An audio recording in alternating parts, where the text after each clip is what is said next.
Taylor Force. He was an American soldier. He had dual citizenship in the United States and Israel. And during one of the terrorist acts, he was murdered. And so the Taylor Force Act was passed when Trump was president. The Republicans pushed it. He signed it, which cut off aid to the Palestinians unless they could demonstrate they wouldn't do this anymore. Biden comes in office, and you know what he did? He violates the Taylor Force Act and immediately gives hundreds of millions of dollars to the Palestinians.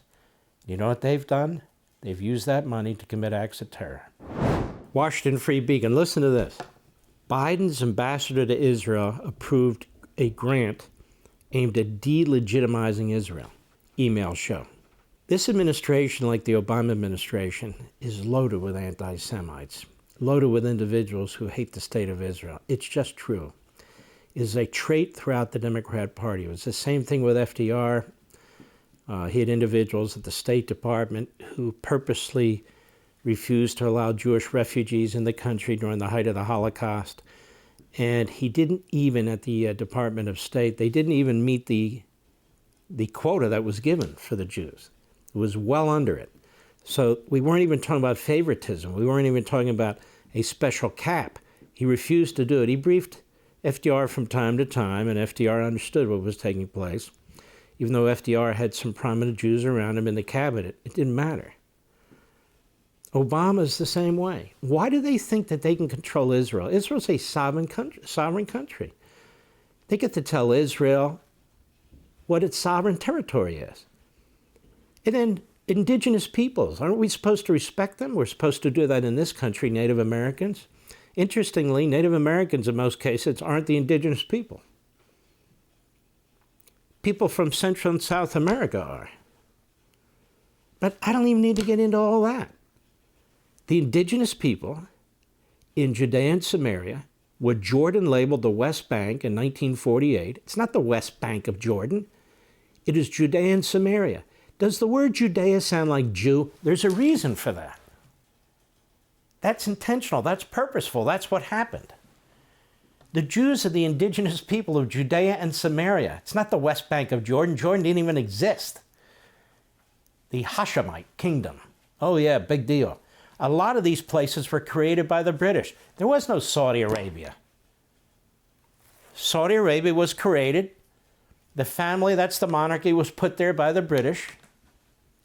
The current boundaries with Iraq and Iran, they didn't exist. The British made those boundaries. Same with Syria. I mean, it's not that these areas of the world didn't exist. It's that these areas of the world have been changed. But the Jews have always lived in Judea and Samaria, except for a brief respite when they were chased out. The first location where the Jews really became an organized community was Shiloh. I've been to Shiloh. It's fantastic. You know who claims Shiloh as their land? The Palestinians. There were no Palestinians. As my dad used to say, and he wasn't, a scholar on this subject, who are the Palestinians in the Bible? There aren't any. Palestinians were Bedouins who settled in and around Israel about 150, 175 years ago, again, when the Jews were chased out. Their claim to Jerusalem has no basis in fact. And then when you look at the first temple, which was destroyed, then you look at the second temple, even look at the Temple Mount in Jerusalem. What was originally on the Temple Mount was the holiest synagogue. And so when the Jews were forced out, the Romans attacked the second temple, destroyed it, slaughtered approximately 100,000 Jews. Many of them died on the cross.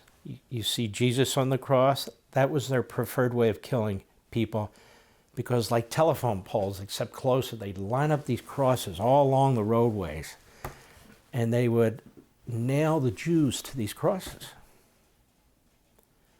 Approximately 100,000 Jews died that way. Think about that. They had to clear forests in order to build those crosses. Same way Jesus died. All those Jews. And so later on, the Muslims move in, the Arabs move in, and they build a mosque at what is the holiest of holy sites for the Jews, the Temple Mount. on top of where the synagogue was. So after the Six-Day War, what happened was Moshe Dayan, after the 1967 war, Moshe Dayan, they conquered Jerusalem.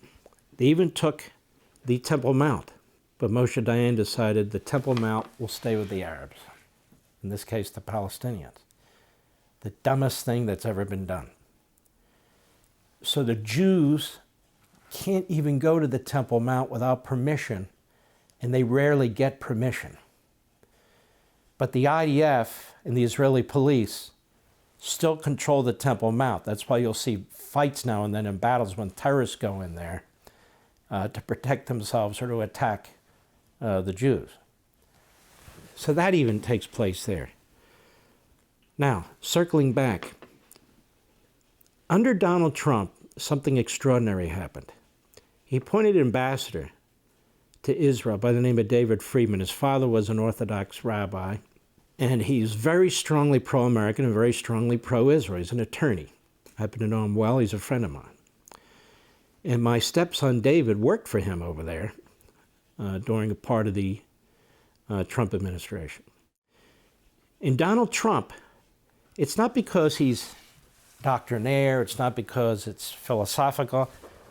He knows right from wrong, and he thinks things through despite the attacks on him. And every president had promised to move the U.S. Embassy from Tel Aviv to Jerusalem. They get elected, and then they say, no, it'll cause a war. No, the Europeans say no. He said, yes, move it. And he did other things, too. He cut off funding to the Palestinians because they were using American tax dollars, your money, to commit terrorist acts, including the killing of Americans. There's a young man by the name of Taylor Force. He was an American soldier. He had dual citizenship in the United States and Israel. And during one of the terrorist acts, he was murdered. And so the Taylor Force Act was passed when Trump was president. The Republicans pushed it. He signed it, which cut off aid to the Palestinians unless they could demonstrate they wouldn't do this anymore. Biden comes in office, and you know what he did? He violates the Taylor Force Act and immediately gives hundreds of millions of dollars to the Palestinians. You know what they've done? They've used that money to commit acts of terror. Want to see more Mark Levin? Go to LevinTV.com and subscribe now.